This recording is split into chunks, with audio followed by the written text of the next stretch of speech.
Olá, olá, meus amigos! Estamos de volta aos nossos estudos sobre atos processuais. Esse é o sétimo bloco dos estudos sobre atos processuais. Um estudo que é extenso, como dá para perceber, mas extremamente importante para você concurseiro, razão pela qual nós temos trabalhado com bastante cuidado cada um dos pontos referentes aos atos processuais. Nós já falamos sobre conceito, natureza jurídica, forma, lugar, tempo e no último bloco conversamos sobre a contagem dos prazos processuais. Um tema que é, de certa forma, maçante, um tema com muita informação, devemos ter extremo cuidado, facinho de errar em prova, facinho de errar na prática processual, a contagem dos prazos. Por isso, reservei um bloco só sobre contagem, mas na parte final da nossa aula, nós colocamos todo esse conhecimento teórico, conhecimento legislativo em exemplos e eu espero que tenha ajudado, que tenha auxiliado você nos seus estudos e tenha dado aí um esclarecimento sobre a aplicação das regras de contagem de prazo do novo CPC. Isso nós vimos no último bloco. Agora, nesse sétimo bloco, nós terminamos esse estudo inicial sobre atos processuais, trabalhando a possibilidade de renúncia do prazo, também respondendo à questão se o juiz tem os seus pronunciamentos subordinados a prazos, falando sobre prazos de serventuário, sobre preclusão. Concluiremos, então, esse estudo sobre atos processuais, ao menos no que toca a conceito, natureza jurídica, forma, tempo e lugar. Por que eu digo isso? Porque na aula seguinte, nós começaremos um novo módulo, onde trabalharemos a comunicação dos atos processuais. Citação, intimação, carta precatória, carta rogatória, carta de ordem, carta arbitral. Então, passaremos a falar sobre nulidade dos atos processuais. Beleza? Ok? Então, vamos lá, sem mais delongas. Nós falávamos sobre prazo, especificamente sobre a contagem do prazo. E agora, para encerrar o assunto, nós temos aí alguns pontos que merecem ser destacados. Primeiro, e eu pergunto para os senhores, a parte pode renunciar um prazo processual? O que você acha? A parte pode renunciar um prazo processual? Me parece evidente que sim. Afinal, se o prazo processual, ele se demonstra que ele aparece aqui como um direito da parte, parece evidente que, se assim quiser, ela pode renunciar. Não vejo muita razão para isso. Mas se é da vontade da parte, ela pode renunciar. Então, professor, sim, a parte pode renunciar o prazo processual. Beleza, tá certo. Mas não vá com muita sede ao pote, não vá com muita pressa, porque aqui no Código de Processo Civil, a renúncia do prazo depende do preenchimento de alguns requisitos, depende do preenchimento de alguns pressupostos, e são esses pressupostos que eu quero identificar com os senhores aqui no artigo 225 do novo Código de Processo Civil. Ok? Me parece óbvio, e eu tenho certeza que você respondeu nesse sentido. A parte pode renunciar um prazo processual. O que nós precisamos destacar, com base aqui no artigo 225, são os pressupostos essenciais para esse ato jurídico, para essa manifestação de vontade. Ok? Então, olha lá o texto legislativo. Artigo 225 do novo CPC, o legislador nos diz o seguinte: a parte poderá renunciar ao prazo estabelecido, primeiro requisito, exclusivamente em seu favor. A parte poderá renunciar ao prazo estabelecido exclusivamente em seu favor. É certo que a parte pode renunciar a um prazo processual, mas observe, desde que esse prazo seja exclusivamente para ela. Desde que esse prazo seja exclusivo para ela, que está manifestando a vontade no sentido de renunciá-lo. Então, a parte pode renunciar ao prazo estabelecido exclusivamente a seu favor, em seu favor. Esse é o nosso primeiro requisito para a renúncia. Segundo requisito, logo depois da vírgula, desde que o faça de maneira expressa. Desde que o faça de maneira expressa. Esse aqui é o típico detalhe que eu costumo dizer. Aquele que derruba quem está estudando. É isso mesmo. Tem alguns temas, né, que se a pessoa não está estudando, ela não tem como acertar, porque são temas bastante específicos, né? Só se for muito sortudo mesmo, for bom de chute para acertar, porque são temas específicos e que depende de conhecimento.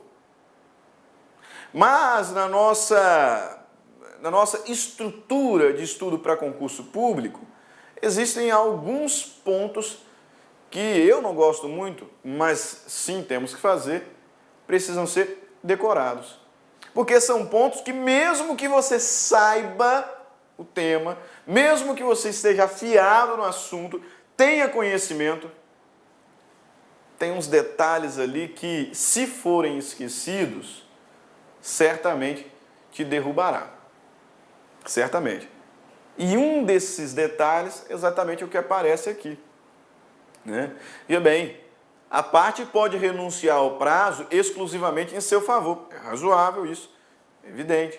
Só que o legislador completa, dizendo que desde que o faça de maneira expressa.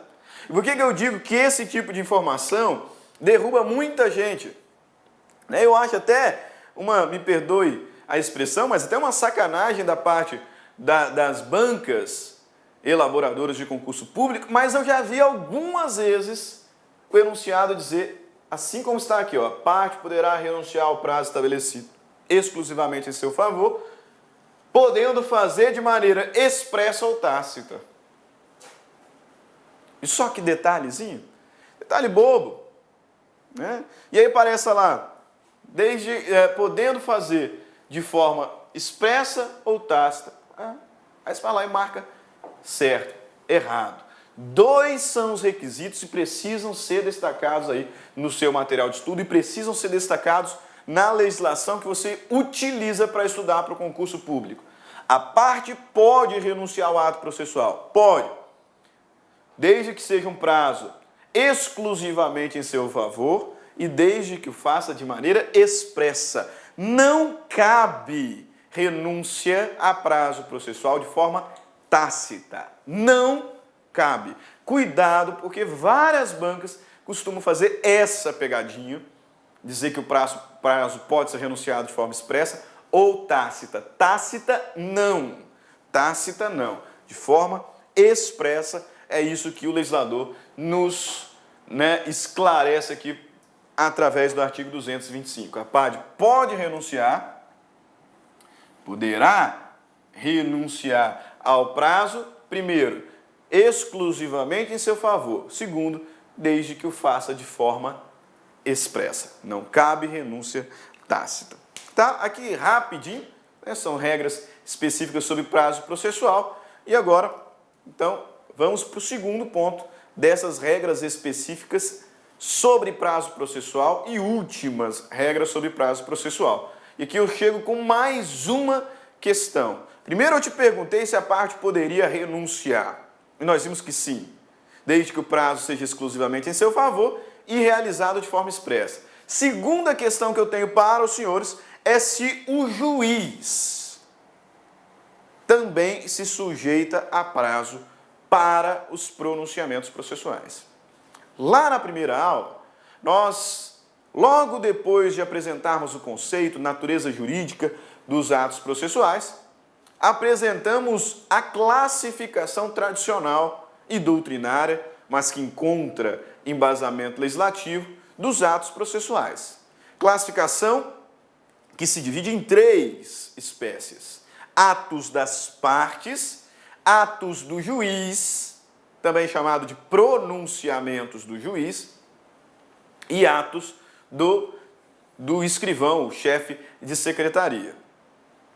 Atos das partes, atos do juiz, atos do escrivão. Até por conta das 2 últimas aulas, nós falamos muito sobre prazos para a realização dos atos processuais das partes. Então nós falávamos sobre a parte que foi citada e no mesmo ato intimado para contestar, da parte que foi intimada para manifestar em 5 dias, para manifestar em 10 dias. Ou seja, falamos muito sobre os atos processuais das partes e sobre os prazos que deveriam ser respeitados na realização desses atos. Ok? Beleza.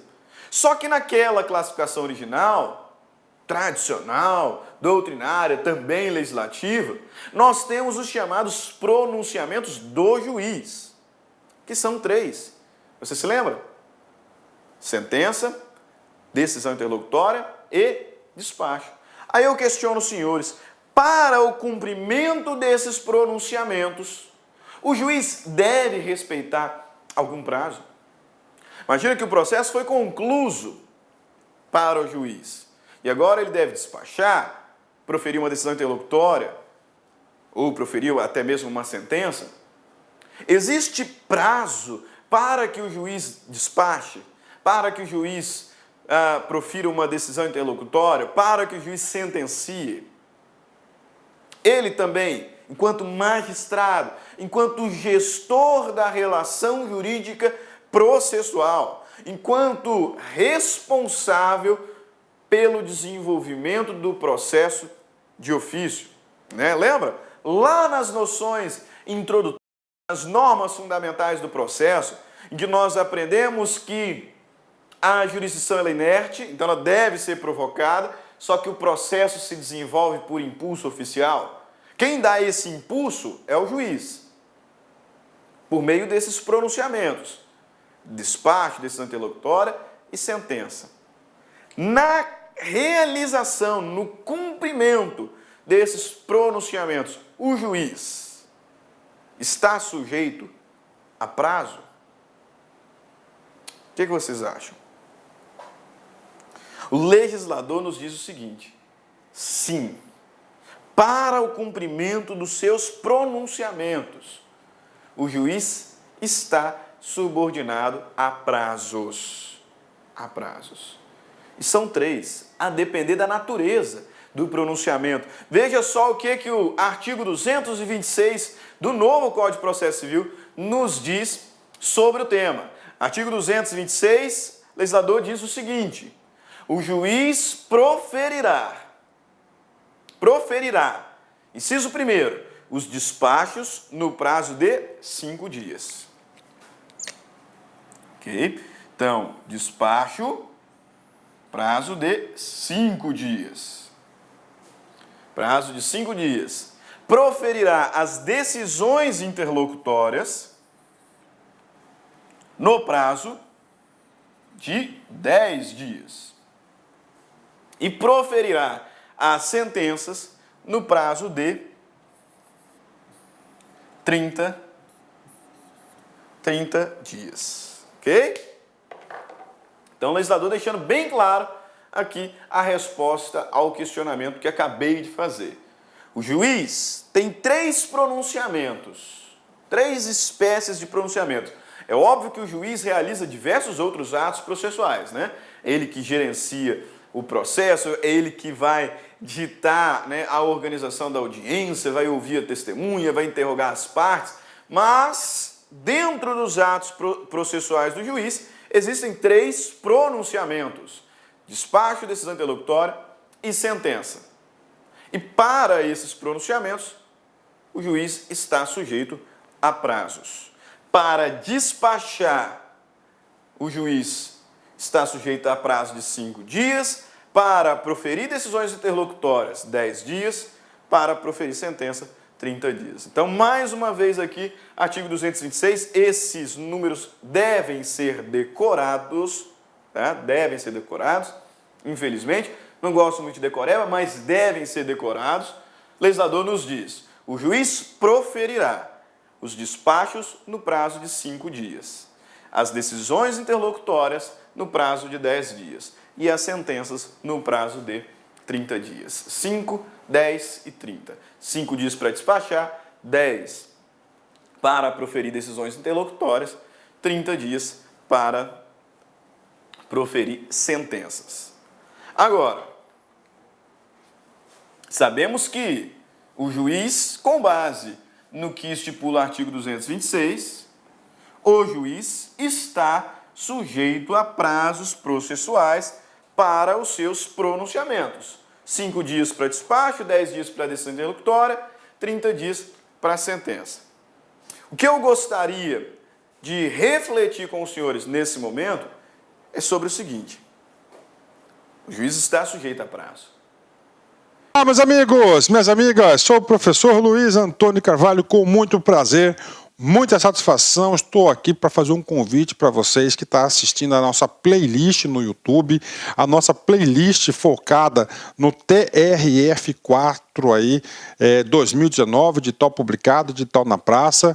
Nós aqui da La Concurso, nós temos um curso aí super competitivo para o cargo de técnico judiciário área administrativa, que custa apenas 10 parcelas de R$20. Professor, o curso é bom? Cara, você está assistindo essa aula, você viu aí a qualidade do nosso professor, professores aí bastante experiências com uma didática maravilhosa.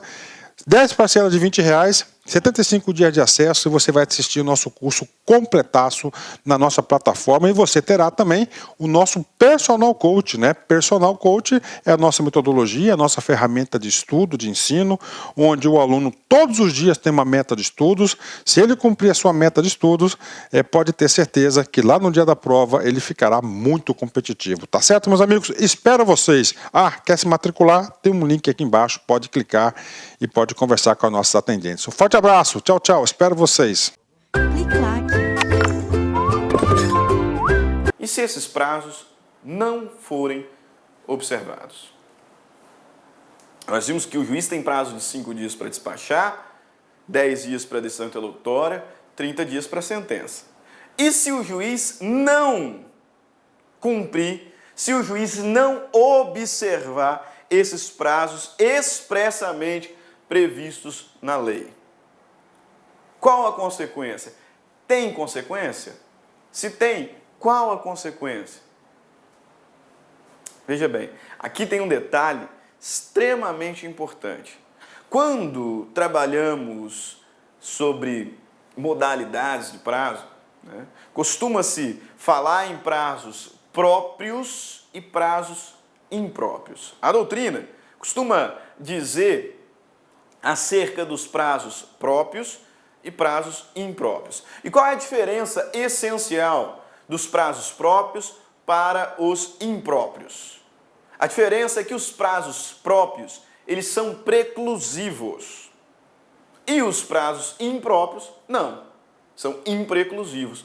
Os prazos próprios são aqueles, em regra, aplicáveis às partes. Então, quando eu digo que a parte tem um prazo para uma determinada manifestação, que a parte tem um prazo para contestar, que a parte tem um prazo para cumprir um outro ato processual, esses prazos, em regra, são prazos próprios. O que significa dizer que, se a parte não observar esses prazos, ela se sujeitará à preclusão temporal. Ela não poderá realizar depois. Terá perdido a oportunidade. Dormientibus non succurrit ius. O direito não socorre quem dorme. A parte tinha um prazo para cumprir com aquele ato processual e não o observou. Então ele não poderá realizar o ato agora, intempestivamente, como regra. Por quê? Porque os prazos próprios são preclusivos, ou seja, estão sujeitos à preclusão temporal. Já os prazos impróprios, e destaco que os prazos do juiz são chamados doutrinariamente de impróprios, esses prazos são impreclusivos. Exatamente. Nós estamos aqui identificando que o juiz, para os seus pronunciamentos, ele também está sujeito à observação de prazos legais.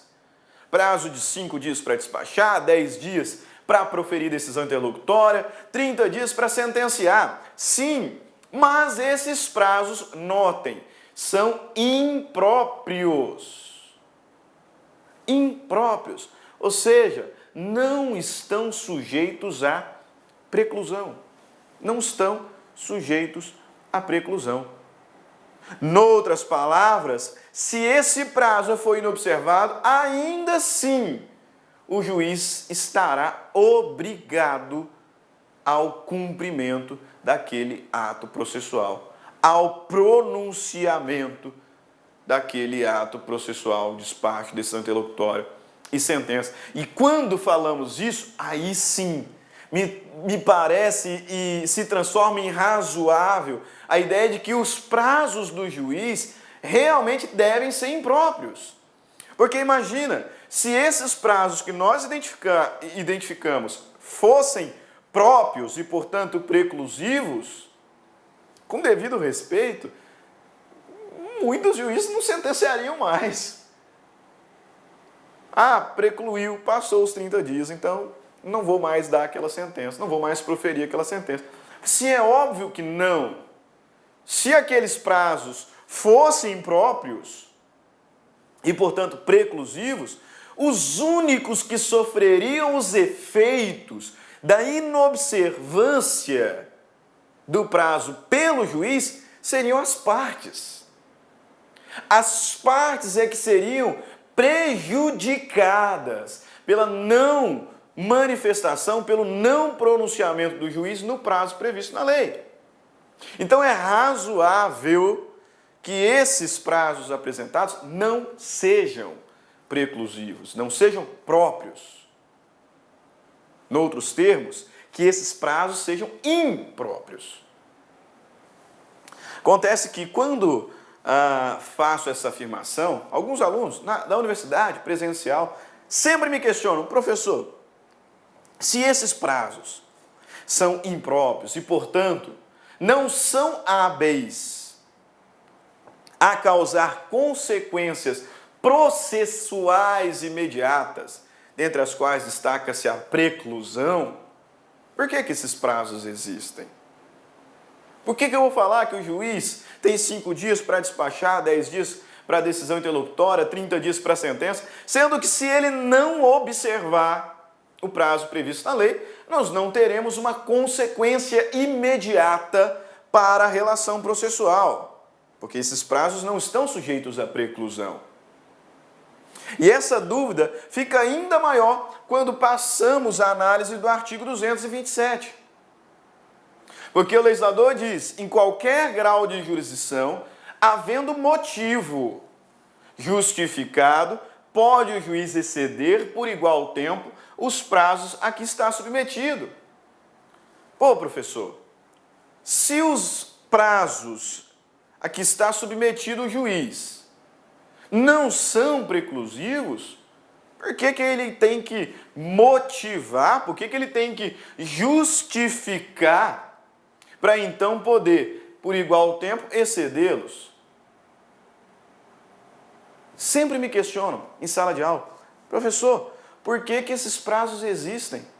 E mais do que isso, por que o artigo 227 está tratando aqui sobre a motivação, sobre a justificação para que o juiz possa exceder por igual tempo o prazo, sendo que num primeiro momento a inobservância da lei não é hábil a causar consequências diretas ao processo, porque os prazos são impróprios. Esses prazos existem, meus caros, e de fato é verdade que eles não são preclusivos, são impróprios, então não têm aptidão para causar prejuízo imediato ao processo se forem inobservados. Mas se o juiz, sem motivação, sem justa motivação, inobservá-los, isso pode causar consequências, sim. Evidente, quando o legislador colocou esses prazos ali, o objetivo é que o juiz, salvo em situações de justo motivo, e na maioria das vezes tem, né, o caso aí da superlotação do Poder Judiciário, mas esses prazos existem para que o juiz, não havendo justo motivo, cumpra com os princípios da celeridade e da duração razoável do processo. E se injustificadamente esses prazos forem observados, ele poderá sim sofrer consequências. Poderá sim ser responsabilizado. Então não se enganem. Não se enganem, não é porque esses prazos são impróprios que eles são irrelevantes de forma alguma. Primeiro, a existência dos prazos é fundamental para a efetividade aos princípios da celeridade e da duração razoável do processo. E mais, o fato de ser impróprio não significa que o juiz pode injustificadamente inobservá-los. É verdade, são impróprios e por isso não estão sujeitos à preclusão temporal. Mas se injustificadamente o juiz inobservar, isso pode sim implicar consequências. Para ele, juiz, não para o processo, porque prejudicaria apenas as partes. Mas para ele, juiz, pode sim. Pode sim. Então, o juiz observará, terá esmero na observação desses prazos, né? Inclusive motivando para poder excedê-los por igual tempo, como diz aqui o artigo 227, para não cair no conteúdo do artigo 235. Ok? 235. Vamos aqui fazer uma linhazinha do tempo para você não perder de vista. Artigo 225 fala da renúncia dos prazos. A parte pode renunciar prazo processual, 2 requisitos, desde que seja exclusivamente em seu favor e desde que o faça de maneira expressa. E o artigo 226 identifica os prazos do juiz, dizendo lá, o juiz proferirá despacho no prazo de 5 dias, decisões interlocutórias no prazo de 10 dias, sentença no prazo de 30 dias. Artigo 227 trata da possibilidade de, em qualquer grau de jurisdição, o juiz exceder esses prazos por igual tempo quando tiver motivo justificado. E aí eu disse, esses prazos, cuidado, são impróprios. O que significa isso? Se não forem observados, não causarão, não implicarão em preclusão temporal. Não haverá preclusão temporal. Ah, então por que esses prazos existem? Por que o juiz deve cumprir esses prazos? Porque se não cumprir, pode configurar a situação prevista no artigo 235 com as consequências que o legislador ali elenca. E quais são essas consequências e qual é o conteúdo desse texto legal? Vejamos, artigo 235. Qualquer parte, o Ministério Público ou a Defensoria Pública poderá representar ao corregedor do tribunal ou ao CNJ, Conselho Nacional de Justiça, contra o juiz ou relator que injustificadamente exceder os prazos previstos em lei, regulamento ou regimento interno. Ah, então o juiz injustificadamente descumpriu os prazos previstos na lei, no regulamento interno, no regimento interno, injustificadamente, então qualquer parte, Ministério Público, Defensoria Pública, poderá representá-lo ao corregedor do tribunal ou ao Conselho Nacional de Justiça, ao CNJ contra o juiz ou relator. Beleza? Parágrafo 1º. Como é que é o trâmite dessa representação? Distribuída a representação ao órgão competente, corregedor do tribunal, Conselho Nacional de Justiça, e ouvido previamente o juiz, princípio do contraditório, evidente, o juiz será ouvido, não sendo caso de arquivamento liminar, será instaurado procedimento para a apuração da responsabilidade com intimação do representado por meio eletrônico para querendo apresentar justificativa no prazo. Novamente aqui, observância do princípio do contraditório, 15 dias. Então vai dar, sim, aí ampla defesa ao magistrado para justificar a inobservância do prazo previsto na lei. Beleza?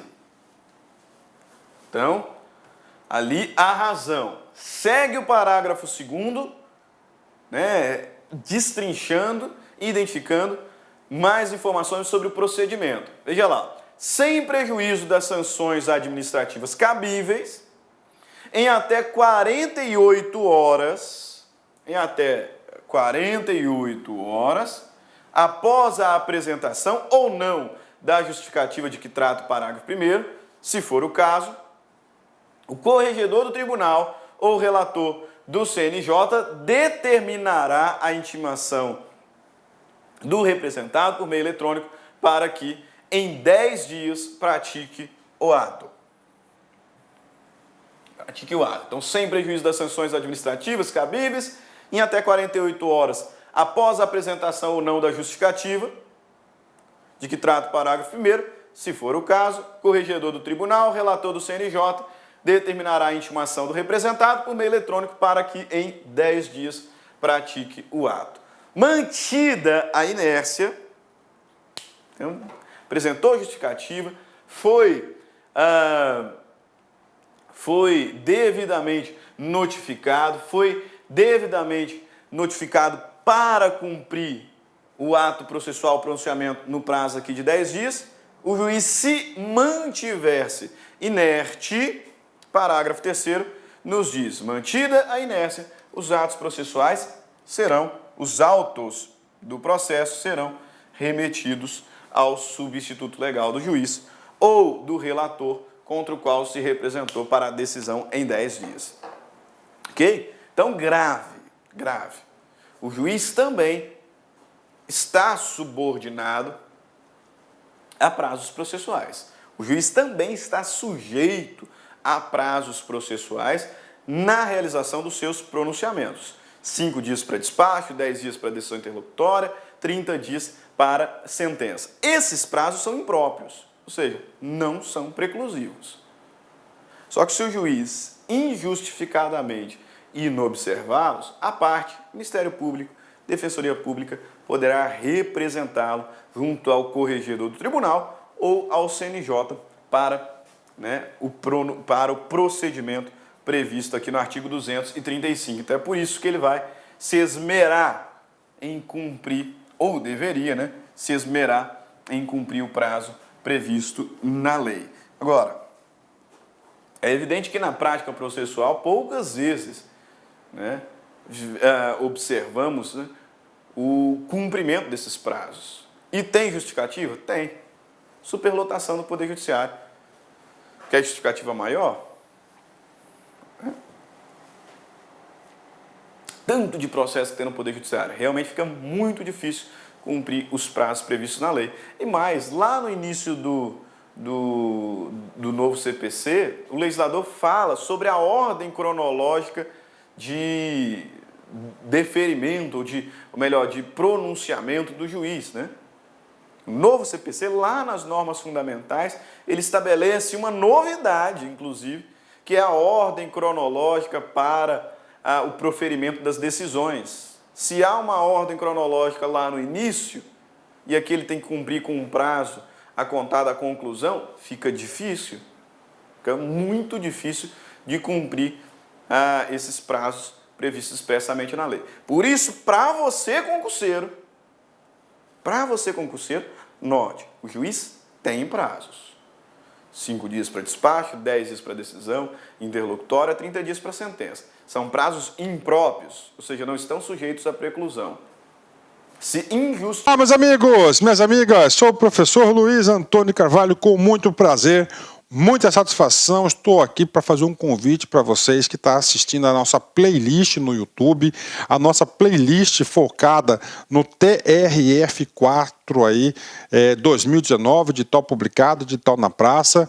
Nós aqui da La Concurso, nós temos um curso aí super competitivo para o cargo de técnico judiciário área administrativa, que custa apenas 10 parcelas de R$20. Professor, o curso é bom? Cara, você está assistindo essa aula, você viu aí a qualidade do nosso professor, professores aí bastante experiências com uma didática maravilhosa. 10 parcelas de R$20, 75 dias de acesso, e você vai assistir o nosso curso completaço na nossa plataforma, e você terá também o nosso Personal Coach, né? Personal Coach é a nossa metodologia, a nossa ferramenta de estudo, de ensino, onde o aluno todos os dias tem uma meta de estudos. Se ele cumprir a sua meta de estudos, pode ter certeza que lá no dia da prova ele ficará muito competitivo, tá certo, meus amigos? Espero vocês. Quer se matricular? Tem um link aqui embaixo, pode clicar e pode conversar com os nossos atendentes. Um forte abraço, tchau, tchau, espero vocês. Clique lá.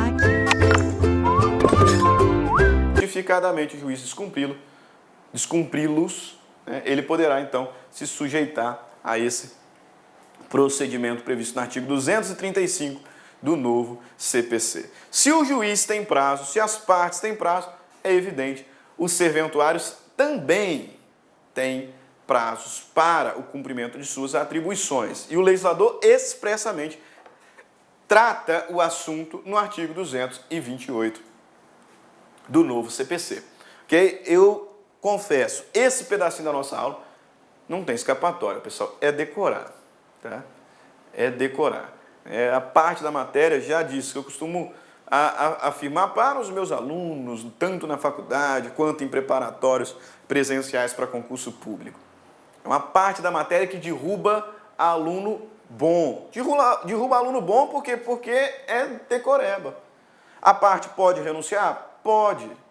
Desde que o prazo seja exclusivamente em seu favor e o faça de forma expressa.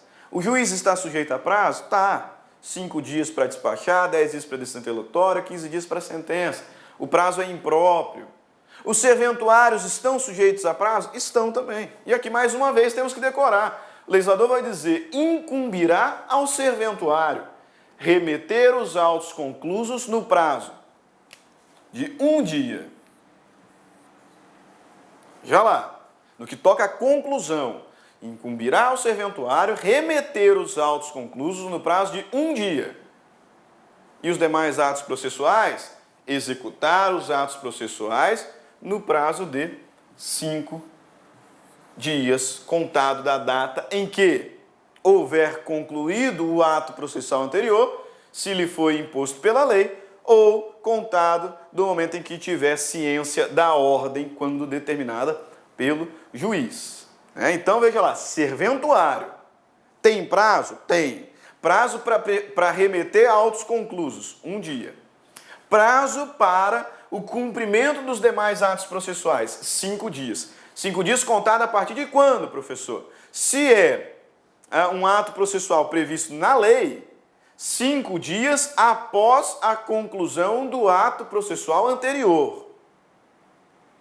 Se é um prazo determinado pelo juiz, 5 dias a contar de quando tiver ciência da ordem da determinação proferida pelo magistrado. 1 dia, 5 dias. Mais uma vez, decoreba. A parte pode renunciar ao prazo processual? Pode, desde que seja exclusivamente a seu favor e de forma expressa. O juiz tem prazo? Tem. 5 dias para despachar, 10 dias para decisão interlocutória, 30 dias para sentenciar. 5 despacho, 10 decisão interlocutória, 30 dias sentença. Prazo é impróprio, portanto não preclusivo, mas se injustificadamente foi inobservado, o juiz pode ser representado junto ao corregedor do tribunal ou ao CNJ. Serventuário tem prazo? Tem. 1 dia para remeter os autos conclusos, 5 dias para executar os demais atos processuais, contados de quando houver concluído o ato processual anterior, se lhe foi imposto pela lei, ou contado a partir de quando tiver ciência da ordem, quando determinado pelo juiz. E da mesma forma, os atos processuais, ou melhor, os prazos processuais dos serventuários também são impróprios. E sendo impróprios, não preclusivos. Aí então o serventuário pode ficar lá tranquilão, pá. Na hora que der ele faz, porque se cumprir, se não cumprir, não faz diferença nenhuma. É evidente que não. Se o prazo impróprio do juiz for injustificadamente inobservado, ele está sujeito à representação. Da mesma forma, o serventuário. O legislador vai dizer para nós ali sobre os efeitos do descumprimento injustificado do prazo que a lei estabelece ao serventuário. Artigo 233. Incumbe ao juiz verificar se o serventuário excedeu, sem motivo legítimo, os prazos estabelecidos em lei. Então, é tarefa do juiz, é atribuição do juiz fazer essa fiscalização, verificar se os serventuários, injustificadamente, estão excedendo os prazos previstos na lei. Constatada a falta, o juiz ordenará a instauração de PAD, de processo administrativo, na forma prevista na lei. Então, incumbe ao juiz verificar, então essa função de fiscalizador, se o serventuário excedeu injustificadamente, sem motivo legítimo, os prazos previstos na lei. Constatada a falta, o juiz deve determinar a instauração de PAD, determinar a instauração de processo administrativo. Se o juiz não fizer isso, se o juiz não cumprir com essa atribuição, nada impede que qualquer das partes, Ministério Público ou Defensoria, represente o serventuário ao juiz. Então, Ministério Público, partes, Defensoria Pública, estão autorizados a representar o serventuário ao juiz representar o juiz contra o serventuário que injustificadamente exceder os prazos previstos na lei.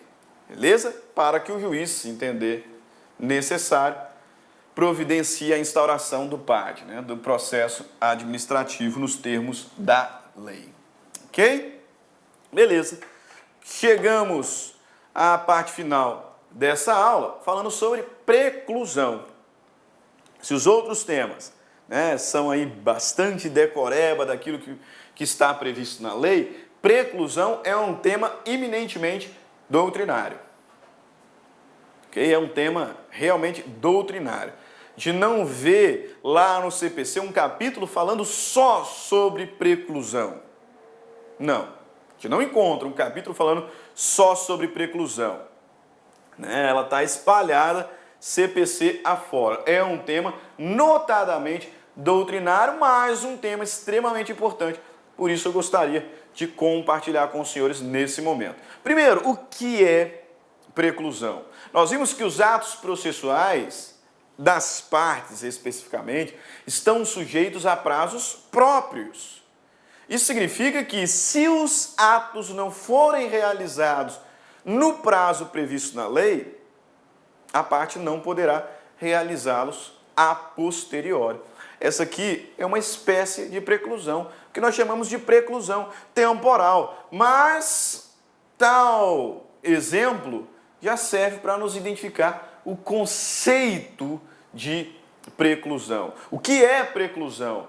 Preclusão é o fenômeno processual por meio do qual a parte perde a prerrogativa de realizar determinado ato processual. O que é preclusão? Preclusão é um fenômeno processual através do qual a parte perde a prerrogativa de realizar determinado ato processual. E perde essa prerrogativa por quê? Porque o prazo já se exauriu, porque realizou um outro ato processual que é incompatível com este agora, ou porque já cumpriu o ato anteriormente. Então, preclusão, tema doutrinário, mas que tem aí várias repercussões na lei processual, e extremamente importante. E o primeiro passo é saber o que é preclusão. O que é preclusão? Preclusão é a perda, é o fenômeno que culmina na perda da prerrogativa de realização de determinado ato processual. É o que aponto aqui. Primeiro, os atos processuais, via de regra, são prazos próprios. Portanto, prazos que estão sujeitos a consequências processuais diretas. Dentre elas, a preclusão. Entende-se por preclusão, ou entende-se a preclusão como fenômeno processual que culmina na perda, extinção, consumação da prerrogativa de praticar um ato processual. Por isso faço questão de trazer para a nossa reflexão aqui uma lição do mestre processualista Eupídio Donizete. Brilhante explicação dele, por isso quero compartilhar com os senhores. Veja lá, Eupídio Donizete, no curso didático dele, 2016, página 439, ele diz o seguinte: às partes são atribuídas faculdades, ou seja, tem a liberdade para praticar ou não um ato processual. Também são impostos ônus e deveres. Por exemplo, tem a faculdade de apelar da sentença. Se não interpuserem, incide o ônus consistente no trânsito em julgado da decisão. O ônus decorre do fenômeno da perda da faculdade de praticar um ato processual ou renová-lo, que é o que a gente chama de preclusão. As partes têm faculdades, ônus e deveres. Isso nós temos visto ao longo das últimas aulas. Faculdades, ônus e deveres. Se a parte não realiza determinada faculdade, pode, dentro do prazo previsto na lei, pode culminar aí algum ônus. Então a parte tem a faculdade de apelar da sentença. Se não apelar, a sentença transitará em julgado e ela não poderá fazê-lo a posteriori. Então o trânsito em julgado será consequência desse fenômeno processual, que é a preclusão. Brilhante explicação do professor Eupídio Donizete. Ok? Tradicionalmente, temos 3 espécies de preclusão. Tradicionalmente, temos 3 espécies de preclusão. Quais são? Preclusão lógica, preclusão consumativa e preclusão temporal. Então, já sei o que é preclusão. Preclusão é o fenômeno que culmina na perda, na extinção da faculdade de se exercer determinado ato processual. Preclusão, fenômeno processual que culmina na extinção do direito, da prerrogativa, da faculdade de cumprir determinado ato processual, e importa-nos identificar que tradicionalmente existem 3 espécies de preclusão: preclusão lógica, consumativa e preclusão temporal. Primeiro, preclusão lógica. O que é essa tal preclusão lógica? A preclusão lógica acontece quando a parte realizou determinado ato processual e mais adiante ela pretende realizar um outro, só que esse outro ato processual é incompatível com o primeiro. Ela não pode realizá-lo. Preclusão lógica. Se ela já realizou um ato processual e esse segundo é com este incompatível, então não pode realizá-lo. Preclusão lógica. Por isso afirmamos que a preclusão lógica é aquela que decorre da incompatibilidade do ato que se pretende realizar com outro já realizado. Já realizado. É lógico que ela não pode realizá-lo agora. Por isso, preclusão lógica. Professor, dá um exemplo para melhorar. Melhor exemplo que temos sobre preclusão lógica se encontra lá no artigo 1000 do novo CPC. Olha o que o legislador nos diz. A parte que aceitar, expressa ou tacitamente a decisão, não poderá recorrer. Por quê? Porque é incompatível, é ilógico.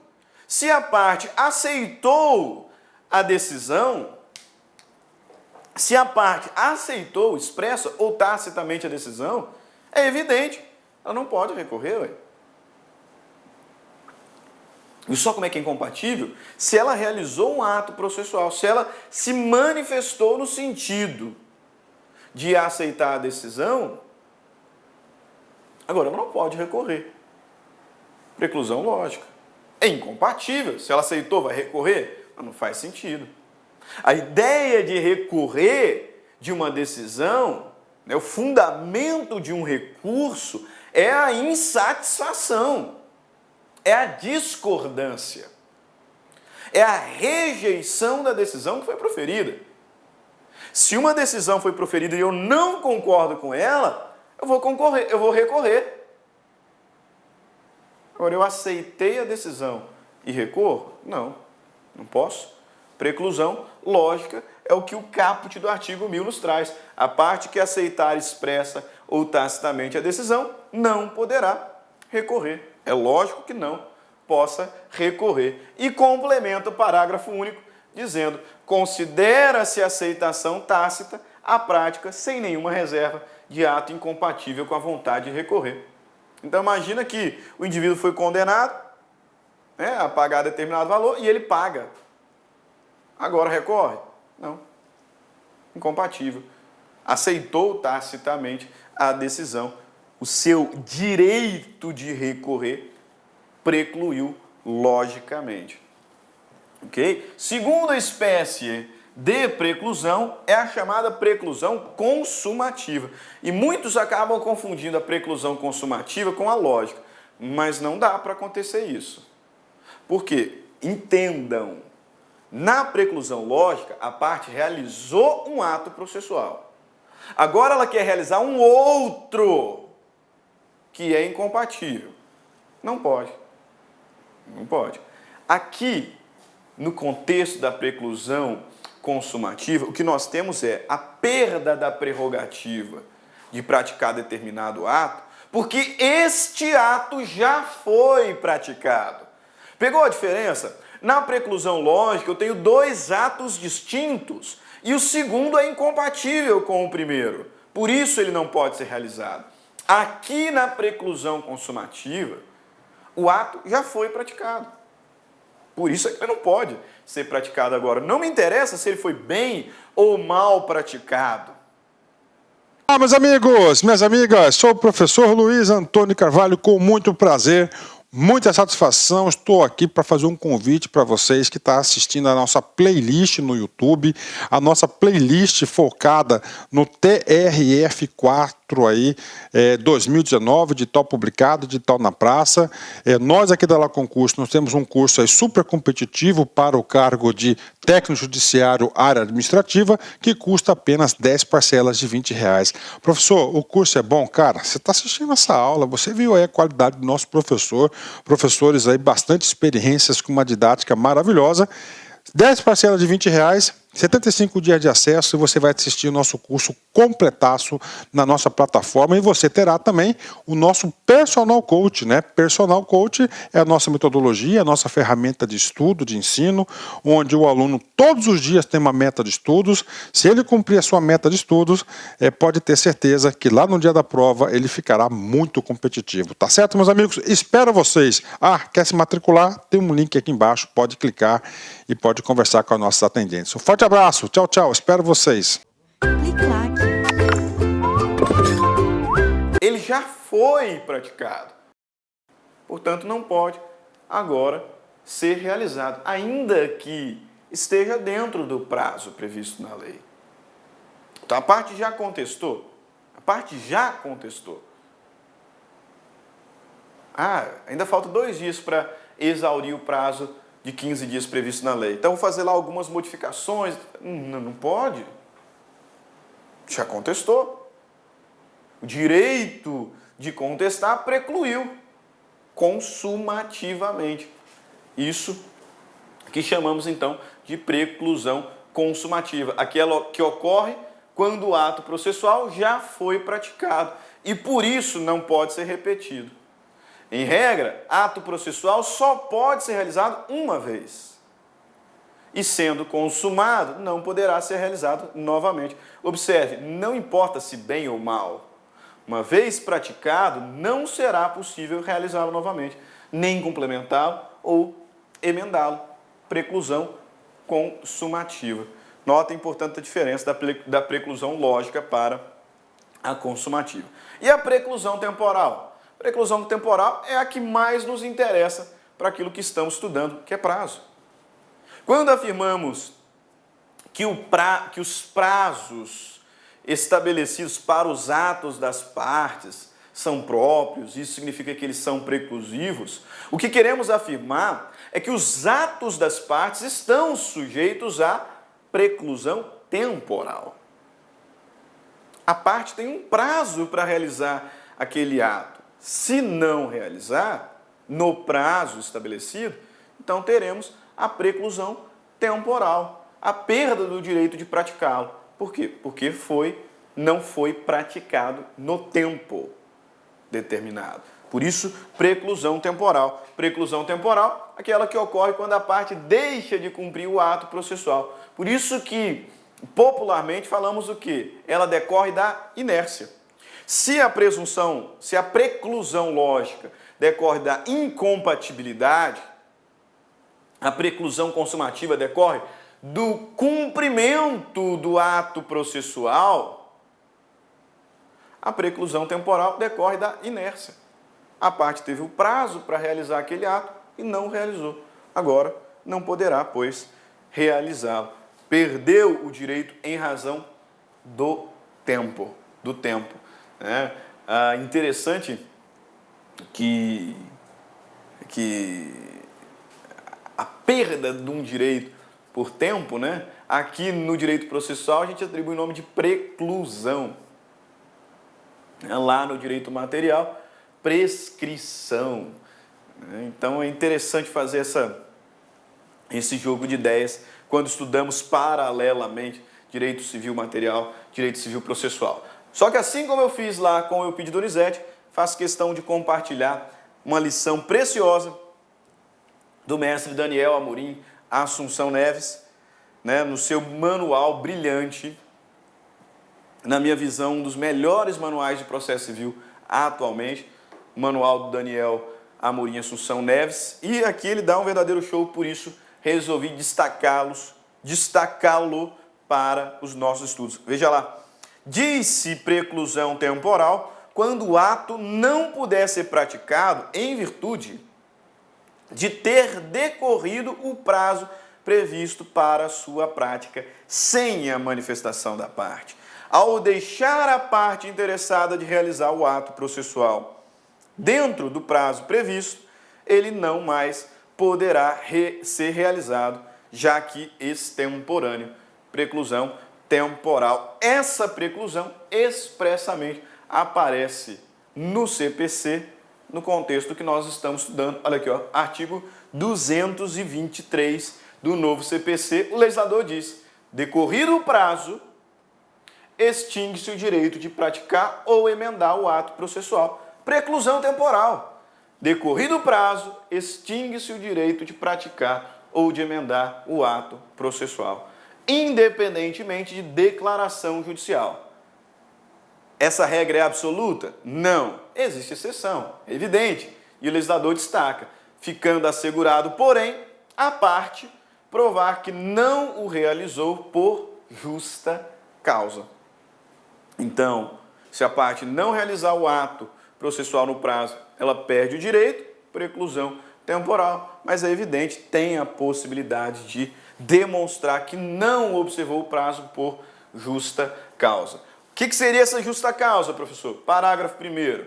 Considera-se justa causa o evento alheio à vontade da parte e que a impediu de praticar o ato por si ou por mandatário. Parágrafo 2º. Verificada a justa causa, o juiz permitirá à parte a prática do ato no prazo que lhe assinar. Beleza?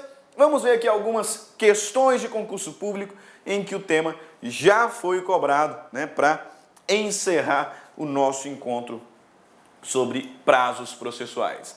Vejamos. Prova da CESP de 2016. Julgue o item a seguir referente ao processo de conhecimento e ao cumprimento de sentença. Dada a ocorrência de preclusão consumativa, após protocolar a contestação, o réu não poderá apresentar novos argumentos de defesa, mesmo que seja para suscitar a matéria que o juiz deva conhecer de ofício. Dada a ocorrência da preclusão consumativa, após protocolar a contestação, o réu não poderá apresentar novos argumentos de defesa, mesmo que seja para suscitar a matéria que o juiz deva conhecer de ofício. E aí? Verdadeiro ou falso? Certo ou errado? Certo? Não. Errado. Ah, professor, pera lá, né? Pera lá, o senhor acabou de explicar o que é a preclusão consumativa. A perda do direito de praticar um ato processual porque ele já foi praticado. E agora vem dizer que essa afirmação está errada? Ora, dada a ocorrência de preclusão consumativa, após protocolar a contestação, o réu não pode protocolar novamente. Realmente ele não pode, mas não é isso que a questão está dizendo. Pelo princípio da concentração, a gente estuda isso ao falar sobre respostas do réu, especificamente a contestação. Pelo princípio da concentração, o réu ele deve apresentar toda a matéria de defesa na sua contestação. Porque, em regra, pela preclusão consumativa, ele não pode fazê-lo depois, em regra. Mas existem algumas exceções. Existem algumas situações em que o réu pode apresentar novos argumentos após o protocolo da contestação. E uma dessas hipóteses diz respeito à situação em que o juiz, as circunstâncias, as matérias que o juiz possa conhecer de ofício. Observe, incompetência absoluta. O juiz poderia reconhecer de ofício. Então, o réu pode alegar a qualquer momento, mesmo depois do protocolo da contestação. Impedimento do juiz, da mesma forma. Então, de fato, pelo princípio da concentração, o réu ele deve concentrar todos os seus argumentos na contestação, sob pena de preclusão consumativa. Mas existem algumas situações em que o réu pode apresentar novos argumentos após o protocolo da contestação e não haverá que se falar em preclusão consumativa. Sobre o tema, vide artigo 336, 342. Olha lá, ó. Incumbe ao réu alegar na contestação toda a matéria de defesa, expondo as razões de fato e de direito com que impugna o pedido do autor e especificando as provas que pretende produzir. Pronto. Artigo 342. Depois da contestação, só é lícito ao réu deduzir novas alegações quando? Relativa a direito ou fato superveniente. Ou seja, o fato aconteceu depois da contestação. Aí é óbvio, não tinha como ele ter concentrado antes. 2. Quando competir ao juiz conhecer delas de ofício, caso da questão. Incompetência absoluta, impedimento, etc. 3. Por expressa autorização legal, puderem ser formuladas em qualquer tempo ou grau de jurisdição, prescrição e decadência, por exemplo. Especificamente, né, tem alguns doutrinadores que não concordam com esse inciso terceiro, né, porque o inciso terceiro estaria falando a mesma coisa do segundo. Né? Se compete ao juiz conhecer de ofício, é porque a lei autoriza a parte a alegar a qualquer momento o grau de jurisdição. Então, alguns chegam a dizer que é preciosismo. Mas tem uma situação que eu, ao menos, reconheço, em que o juiz não pode reconhecer de ofício, mas a parte pode, a qualquer momento, alegar, que é a decadência convencional. Decadência convencional. O juiz não pode reconhecer de ofício, mas a parte, por expressa disposição da lei, Código Civil, pode formular a qualquer momento. Próxima questãozinha. Ana apresentou contestação antes do término do prazo previsto. Verifica posteriormente que não incluiu um item defensivo. Requer, ainda no prazo conferido para contestação, o aditamento. Neste caso, não será possível, diante da constatação de preclusão, consumativa. Ela já contestou. Não sendo as hipóteses que a lei autoriza a alegação a posteriori, se Ana já contestou, bem ou mal, ainda que no prazo, ela não pode contestar novamente. Por quê? Porque ela já praticou este ato. Cuidado, preclusão consumativa. E não presunção, não preclusão lógica. Preclusão consumativa. Próxima questão. A prova da FGV 2016. Tendo-se iniciado o prazo de 15 dias para contestar uma demanda, o réu apresentou contestação no 8º dia do prazo. Porém, no 14º dia, optou o demandado por protocolizar uma nova peça contestatória, nela deduzindo uma linha defensiva essencialmente diversa daquela exposta na sua primeira peça. Nesse cenário, o juiz deve rejeitar a contestação por preclusão. Agora a pergunta, preclusão lógica ou consumativa? Preclusão consumativa. Ah, professor, mas o enunciado está dizendo que ele pretendia protocolizar uma outra peça contestatória essencialmente diversa. Então, o ato praticado agora é incompatível com o anterior. Isso é preclusão lógica. Não. Ele ia praticar o mesmo ato. Preclusão consumativa. A grande diferença da preclusão lógica para a consumativa é essa. Na preclusão lógica, ele realizou um ato e ia realizar um outro diferente e não pode porque é incompatível. Como o caso da parte que aceitou a sentença e agora quer recorrer. Não casa, incompatível. Aqui não, ele já tinha protocolado a contestação, ainda que com argumentos outros e essencialmente distintos da primeira peça protocolada, ele não pode contestar mais, é o mesmo ato. Portanto, nesse cenário, deve o juiz deixar de receber a segunda contestação em razão do instituto da preclusão consumativa. Beleza? Perfeito. Assim a gente conclui o estudo sobre os prazos processuais. Fechamos todo esse caminho com atos, mas não vamos parar de falar dos atos, porque na próxima aula estudaremos a comunicação dos atos processuais, onde falaremos sobre citação, intimação, carta precatória, carta rogatória, carta de ordem, carta arbitral e depois, então, fecharemos o assunto tratando das nulidades. Nulidades, beleza? Ok, ficamos por aqui. Espero te ver em breve na próxima aula. Grande abraço, fiquem todos. Meus amigos, minhas amigas, sou o professor Luiz Antônio Carvalho, com muito prazer, muita satisfação. Estou aqui para fazer um convite para vocês que estão assistindo a nossa playlist no YouTube, a nossa playlist focada no TRF4 aí, 2019, de tal publicado, de tal na praça.